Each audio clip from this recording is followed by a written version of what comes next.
السلام عليكم ورحمة الله وبركاته. ازيكم يا حبايبي؟ يا رب تكونوا بخير.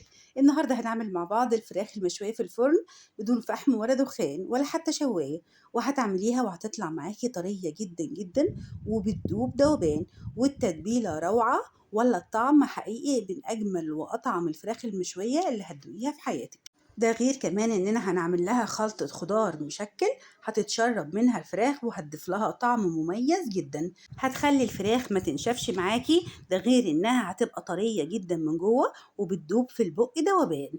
وقبل ما نبدأ الفيديو ننزل بقى على طول نعمل لايك واشتراك في القناة ونفعل زر الجرس على الكل عشان يوصلكم كل جديد من وصفات القناة.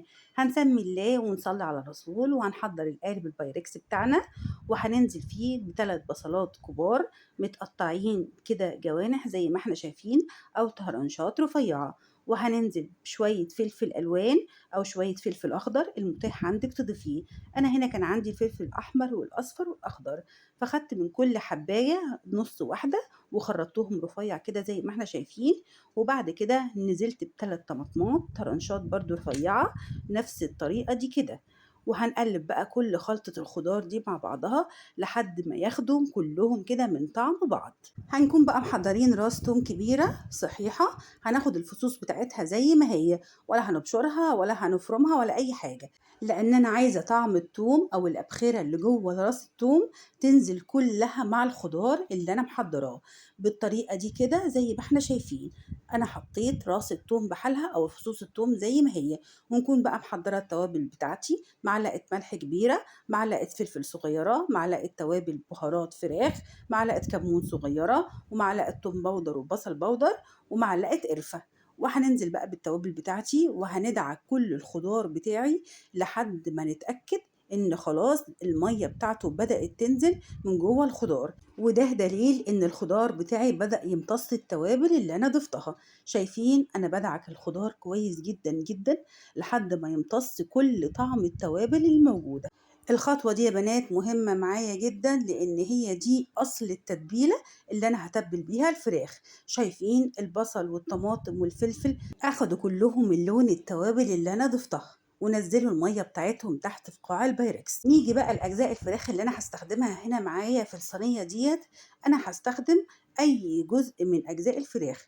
أنا هنا استخدمت أوراق من الفراخ، ممكن انتي تستخدمي الصدور أو الأجنحة زي ما انتي عايزة، بس انتي لازم هتحشي جوه جلد الفراخ بالخلطة بتاعتنا زي ما احنا شايفين كده. انا هدخل الخلطة البصل والفلفل والطماطم من تحت جلد الفرخة بنفس الطريقة دي كده. انا عايزة الفرخة تمتص كل التوابل وطعم البصل والخضار اللي انا حضرته معايا في الصينية. شايفين انا بفتح جلد الفرخة كده وبنزل على طول جواه بالخلطة اللي انا حضرتها، وبقفل على طول من فوق كده وبوزع لحد الدبوسة من تحت. شايفين خلاص كده وبقت جوه الورك الفرخة. وبنفس الطريقة لو عملت صدور فراخ برضو زي ما احنا شايفين هنعمل في الصدور، انما لو عملنا اجنحة او دبابيس هتجيبي الخلطة دي وتحطيها من فوق الاجنحة ومن تحت، نسيبها يا دوبك ساعة لحد الفراخ اللي احنا حاطينها أو اجزاء الفراخ سواء الاجنحة او الدبابيس ما تمتص كل التتبيلة اللي جوه الخضار اللي احنا حطيناه. واحنا هنا بقى كملنا كل اجزاء الفراخ اللي معانا زي ما احنا شايفين كده ما شاء الله اكتملت الصينية. هنشيل بقى اجزاء الفراخ اللي احنا حضرناها وهنركنها على جنب خالص بعيد، ونكمل اخر خطوة معايا في الصينية بتاعتنا. والخطوة الأخيرة دي يا بنات اختياري، يعني ممكن نضيفها وممكن لأ على حسب ذوقك.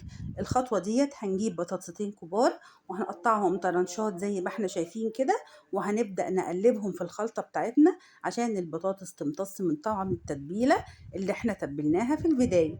ونخلي بالنا يا بنات ما نكترش في البطاطس قوي عشان ما يغيرش من طعم التتبيلة اللي هنضيفتها، يعني نخلي الكمية كده معقولة ومتناسبة مع كمية البصل والفلفل والطماطم اللي انا ضفتها في البايركس. بعد كده هننزل بقى بالفراخ تاني، هنرجع نرصها في القارب بتاعي، وبعد كده هننزل بقى نرص الفراخ بتاعتي في الصينية زي ما احنا شايفين كده. بس نخلي بالنا نخلي الطبقة اللي فيها الحشوة لفوق، يعني الجلد هو اللي هيبقى لفوق. لأن الطبقة دي هي اللي هتستحمل حرارة الفرن، والجزء التحتاني هو اللي هيمتص التتبيلة بتاعة صينية الخضار بتاعتي. زي ما احنا شايفين كده ما شاء الله شكلها تحفة جدا ويفتح النفس. هروح بقى جايبة ورقة من الفويل ومغطية الصينية بتاعتي كويس جدا جدا عشان أكمر فيها درجة الحرارة اللي هتكتسبها جوه الفرن، والفراخ بتاعتي والخضار يستوي كله بالكامل. وهتقعد في الفرن حوالي ساعة إلا ربع، وهتطلع معاكي بالشكل ده كده من غير حتى ما أشغل عليها الشواية. هتطلع معاكي بنفس اللون الأحمر الحلو ده كده يبقى استوت تمام التمام. هنغرز بقى فيها المعلقة كده، شايفين ما شاء الله اللحم دايب دوبان. ده غير كمان ريحتها وطعم التتبيلة والخضار اللي فيها كله مستوي على الآخر. البطاطس والبصل والفلفل والطماطم كله مستوي جدا جدا وواخد من طعم الفراخ. ده غير بقى انك انت لما بتشيلي ورق الفويل ريحتها بتطلع من الصينية تحفة جدا جدا فعلا ولا اروع. مش هتعملي فراخ مشوية بنفس الطعامة دي كده. ده غير سهولتها كمان وبساطتها، مفيش اسهل من كده. شايفين يا بنات منظرها عامل ازاي؟ الفراخ المشوية وتحت منها الخضار حقيقي تحفة. ده غير انك انت ممكن تعملي معاها رز بشعرية او مكرونة، او ممكن تتاكل بالعيش مع شوية مخلل.